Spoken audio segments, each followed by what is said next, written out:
अस्सलाम वालेकुम नाजरीन, मैं हूं मुज़म्मिल ख़ान। प्रोग्राम सच ये के साथ उम्मीद है नाजरीन आप सब खैरियत से होंगे। नाजरीन, अभी जो मुल्क में सूरत हाल चल रही है, जो अभी लॉन्ग मार्च हुई, लॉन्ग मार्च में आपने देखा कि इमरान खान साहब पे हमला हुआ, गोलियां लगी उनको और वो ज़ख्मी हुए, उनके साथी भी ज़ख्मी हुए और जो कुछ जो एक दो लोग जाँ बाग भी हुए हैं। तो इसी के बारे में जो मज़ीद सवाल करेंगे, हम चलते हैं आइए पाकिस्तान पीपल्स पार्टी के सीनियर रहनुमा सैयद अली हैदर शाह साहब के पास और उनसे सवाल करते हैं, उनसे जानते हैं जो इस मामलात को वो कैसे देखते हैं। हाँ, इस पर नज़र डालते हैं। आइए नाजरीन। उम्मीद है नाजरीन आप सब खैरियत से होंगे। नाजरीन, आज हम आते हैं पाकिस्तान पीपल्स पार्टी के सीनियर रहनुमा सैयद अली हैदर शाह, जिनका ताल्लुक नवाबशाह तालका दौड़ से है और वो जरदारी सब के हल्के से वाइस प्रेसिडेंट भी हैं। आइए उनसे बात करते हैं मुल्क की मौजूदा सूरत हाल पर। अस्सलाम वालेकुम सर। वालेकुम सलाम, कैसे मुज़म्मिल साहब, खैरियत से हैं आप? जी अल्लाह का शुक्र है। सर आप मुझे ये बताएं, जो अभी इमरान खान का लेटेस्ट इशू चल रहा है, जो को गोली लगी और वो ज़ख्मी हुए, उनकी टांग में जो है अभी ट्रीटमेंट वगैरह हुआ, फिर वो डिस्चार्ज हुए, सर इस पर आप क्या कहना चाहेंगे? देखें, ये जो वाक़या हुआ है कुछ दिनों पहले, तो ये इस वाक़ये में कोई सदाकत नहीं है। असल में बात यह है कि एक कंटेनर की दीवार होती है कम से कम भी 4 से 5 फुट की। उस कंटेनर की दीवार से गोली वो बुलेट प्रूफ होती है अमूमन।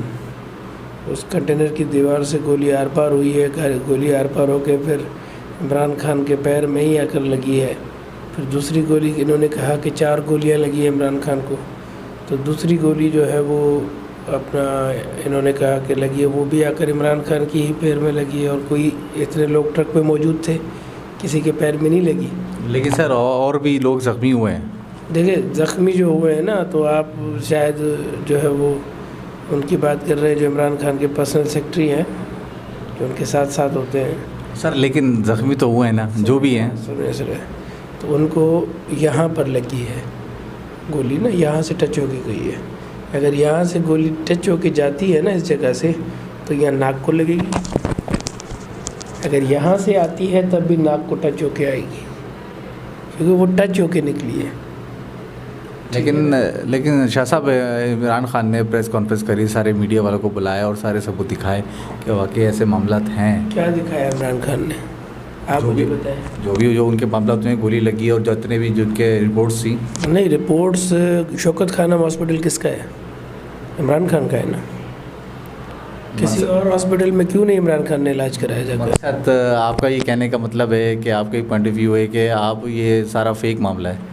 देखिए, ये मैं नहीं कह रहा, ये सारी दुनिया कह रही है। आज पंजाब हुकूमत इनकी इत्तेहादी थी, इन्होंने पंजाब हुकूमत बनाई थी। पंजाब हुकूमत इनकी FIR काटने के लिए तैयार नहीं थी। कोई तो वजह थी जिसमें जो है वो पंजाब हुकूमत इनकी FIR काटने के लिए भी तैयार नहीं थी।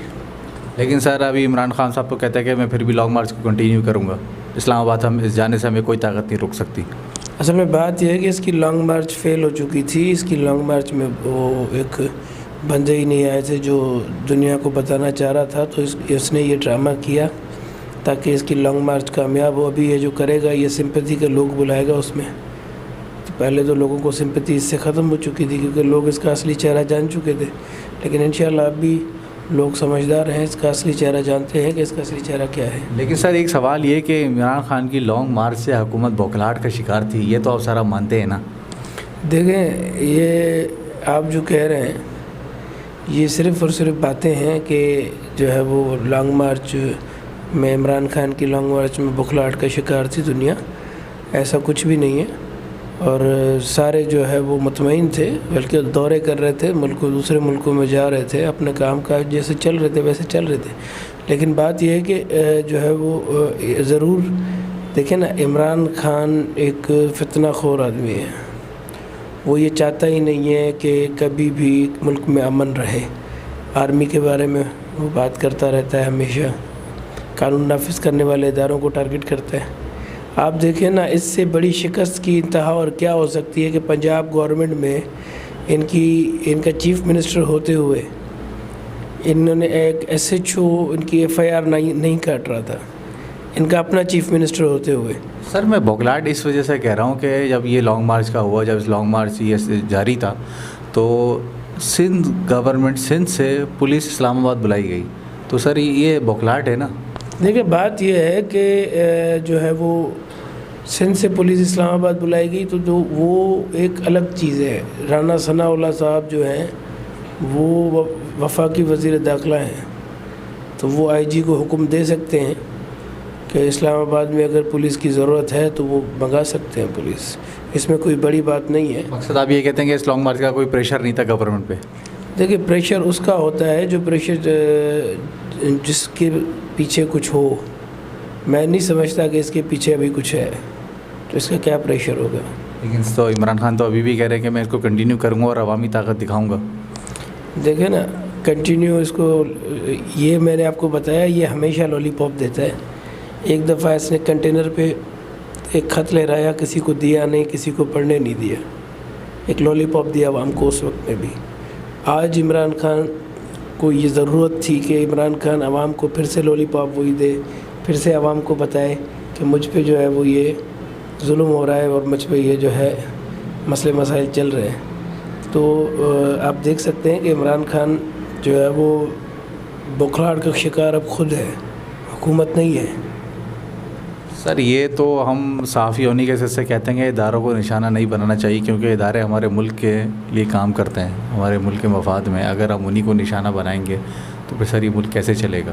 दुश्मन के लिए तो काम आसान करते हैं। देखिए ना, आपकी बात जैसे आपने कहा कि दुश्मन के लिए काम आसान, तो जो इमरान खान आर्मी के ख़िलाफ़ बोल रहा है या आर्मी के नाम पर बोल रहा है, तो इंडियन मीडिया उसको हाईलाइट करके दिखा रहा है। तो आप देखें कि दुश्मनों को तो मौका मिल रहा है, हालांकि हमारी आर्मी साफ़ और शफाफ है। लेकिन सर, ये जो उनका लॉन्ग मार्च है, इनका जमहूरी हक़ है, इससे तो कोई भी नहीं रोक सकता।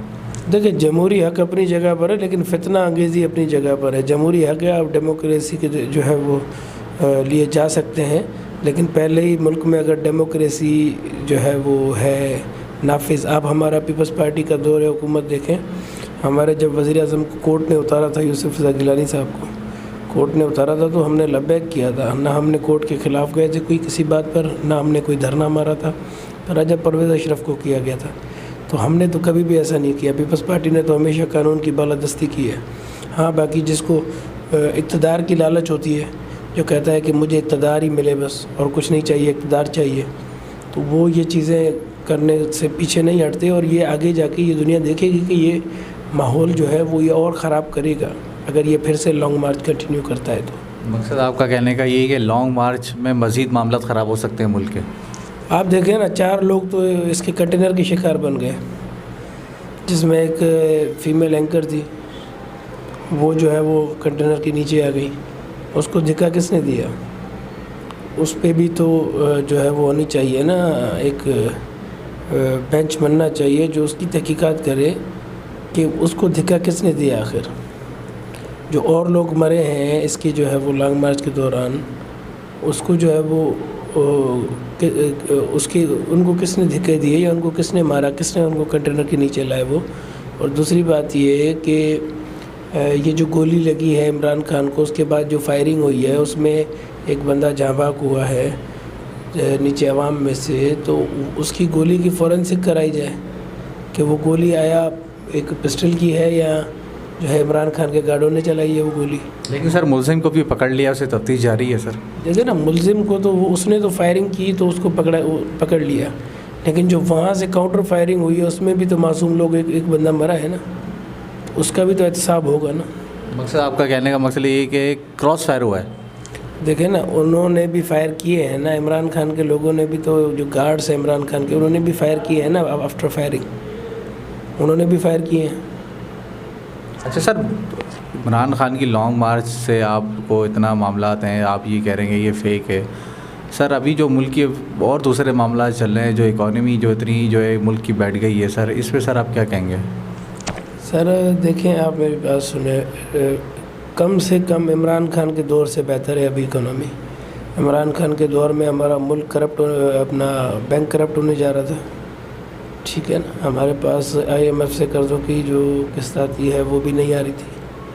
अभी देखें, पाकिस्तान एक बड़े अलमिया से गुज़रा है, सैलाब से, उसके बाद भी पाकिस्तान संभल गया है ना। सर, सैलाबी सूरत-हाल की आपने बात की, सैलाब की बात की सर। अभी पाकिस्तान पीपल्स पार्टी जो सिंध में जिनकी हुकूमत है सर, अभी सर मौजूदा जो उनको क्या रिलीफ दे रहे हैं सैलाब मुतासरीन को?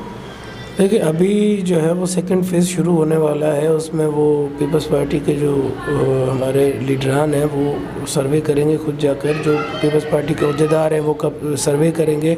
सर्वे करने के बाद वो जो है वो बताएंगे कि भाई इतने मकान बनने हैं। तो पीपल्स पार्टी ने, सिंध हुकूमत ने ये फ़ैसला किया है, बिलावल साहब के अहकामात पर, आसिफ साहब के अहकामात पर ये फ़ैसला किया कि हम घर बनवा के देंगे। सर जो वर्ल्ड बैंक से इमदाद आ रही है स्पेशली सिंध के लिए, सैलाब मुतासरीन के लिए, और जो दुनिया से इमदाद आ रही है, क्या आपको लगता है सर वाकई सैलाब मुतासरीन पे लग रही है? क्यों नहीं लगेगी भाई। मेरे एक बात बताएं ना, आप अगर अभी अब इस दौर में आप अगर घर बनाने जाते हैं तो आपका घर कितने में बनता है? तो ऐसे हज़ारों घरों के प्रोजेक्ट हम ला रहे हैं, आप देखेंगे इंशाल्लाह कि कैसे ये काम हो रहा है और कैसे बन रहा है। सर मैं आखिरी बात आपसे ये अपना शो जिस पे मैं ख़त्म करूँगा, फिर आखिरी बात आपसे सवाल करूँगा सर, कराची का जो मसला है लॉ एंड ऑर्डर का, दिन ब दिन आप देखें सूरत-ए-हाल बिगड़ती जा रही है, लोग मर रहे हैं बे, आप कोई भी चोर आता है, डकैत आता है सर, उनको मार के चला जाता है सर। इस पे क्या कहेंगे सर? आपकी पुलिस आपकी, सर रेंजर्स आपकी, सर गवर्नमेंट सिंध में आपकी, सर उस पर आप क्या इक़दाम कर रहे हैं? सर बात यह है कि आपने ये तो बोला कि जो है वो लॉ एंड ऑर्डर की सिचुएशन ख़राब है, लेकिन ये नहीं बताया मीडिया ने कि गुज़िश्ता दिनों जो है वो एक पुलिस के एक ऑपरेशन से जो है वो 4-5 डकैत मारे भी गए हैं। तो ऐसा नहीं है कि सिर्फ जो है वो लॉ एंड ऑर्डर की सिचुएशन ख़राब हो रही है, पुलिस को अपना काम कर रही है, लेकिन जब हम किसी डकैत को मारते हैं तो सिविल सोसाइटी के लोग और जो है वो ह्यूमन राइट्स के लोग ये आकर हमारे सामने बैठ जाते हैं कि भाई आप लोगों ने जो है वो सिंध गवर्नमेंट ने ये मचाया हुआ है कि अपनी मनमानी मचाई हुई है, ये तो अच्छी बात नहीं है ना। तो सर आप मीडिया के सामने लाएँ ना जो हक़ाइक़ हैं। देखिए मीडिया के सामने पहले कुछ दिनों पहले हम मीडिया के सामने लाना चाह रहे थे ये चीज़ें, लेकिन जो है वो हमें ये डर था कि मीडिया ये सोचेगी कि देखें अब सिंध गवर्नमेंट किसी मज़लूमों और मज़दूरों को मार रही है। ऐसा नहीं है। जो उर्दू बोलने वाले हमारे सिंधी भाई हैं उन्होंने जो है वो बड़ा सेक्रीफाइस किया है और उनके लिए हम खड़े हुए हैं हमेशा। हमने पुलिस को ऑर्डर दिया हुआ है कि शूट एट साइट का ऑर्डर है कि जहाँ पर भी जो भी ऐसा कोई मसला हो तो उसको शूट एट साइट पे आप कर सकते हैं। सर अभी शर्जील मेमन साहब जो कराची में ट्रांसपोर्ट जो अभी उन्होंने नई शुरू करी है कराची की आवाम के लिए, आपको लगता है सर ये कंटिन्यू रहेगी?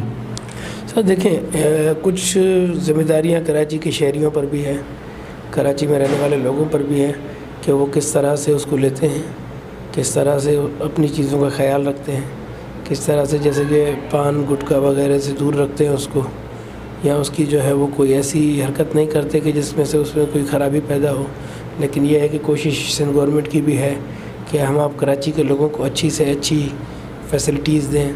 जैसे आपने देखा कि ये रेड बस चली, उसके बाद ये इलेक्ट्रिक बस आई है, तो देखें ट्रांसपोर्ट के हिसाब से या हेल्थ सेक्टर के हिसाब से, एजुकेशन सेक्टर के हिसाब से सिंध गवर्नमेंट काम कर रही है और अच्छा काम कर रही है। लेकिन सर जो कराची में एक बड़ा माफिया है इस टाइम, ट्रांसपोर्ट का जो बड़ा माफिया है, अब ये देखते हैं रक्षा वगैरह और चिंची वगैरह, सर इनके लिए क्या कहेंगे? देखिए ना सर, हम किसी को भी, पीपल्स पार्टी का हमेशा रहा है कि हम रोज़गार देते हैं, छीनते नहीं हैं, ठीक है ना। लेकिन सर इससे शहर की खूबसूरती भी तो ख़राब हो रही है। देखिए खूबसूरती ख़राब हो रही है तो क्या मैं उसको भूखा मरने दूं जो एक रिक्शा चला कर अपने पेट गुजर कर रहा है, पढ़ा लिखा नहीं है, एज हो गई है, जॉब नहीं मिल सकती, तो वो रिक्शा चला के अपना जो है वो पेट गुजर कर रहा है, तो क्या मैं उसके घर में जो है वो फाकों का बायस बनूं, या सिंध गवर्नमेंट फाकों का बायस बने, या चीफ़ मिनिस्टर सिंध फाकों का बायस बने? भाई हमें बददुआएं नहीं लेनी लोगों की। आपको याद होगा जब मोहतरमा बेनज़ीर भुट्टो शहीद को कोर्ट ने तलब किया था और जज ने पूछा था कि आपके ऊपर इल्ज़ाम है कि आपने बेइंतहा भर्तियाँ की हैं, नौकरियाँ दी हैं, मोहतरमा ने कहा था कि अगर रोज़गार देना जो है वो आपकी नज़र में जुर्म है तो ये जुर्म मैं बार बार करूँगी। तो किसी का हम रोज़गार छीन नहीं सकते भाई। ठीक है सर, ये आखिर में बात आपने बड़ी खूबसूरत बात की है बीबी की। बहुत शुक्रिया सर, आपने कीमती वक्त हमें दिया और आपने हमारे सवालों के जवाब दिए। उम्मीद है कि जो है शो हमारा अच्छा रहे, अच्छा हुआ होगा। जी नाज़रीन, ये थे सैयद अली हैदर शाह साहब पाकिस्तान पीपल्स पार्टी से। नाज़रीन ये थे तालका दौड़ के नायब सदर सैयद अली हैदर शाह साहब। हमने इनसे सवाल करे और इस जो है आपने देखा कि उन्होंने सवाल के जवाब दिए हमारे और इस सारे मामलात पर नज़र डाली। तो हम कोशिश करेंगे कि जो भी हमारे सवाल होते हैं जो है इनके सामने रखें, उनसे जवाब लें, आप तक जो है जो भी सच बात पहुँचाएँ। इसी के साथ नाज़रीन इजाज़त दीजिए, इंशाल्लाह अगले प्रोग्राम में फिर मुलाकात होगी। अल्लाह हाफ़िज़।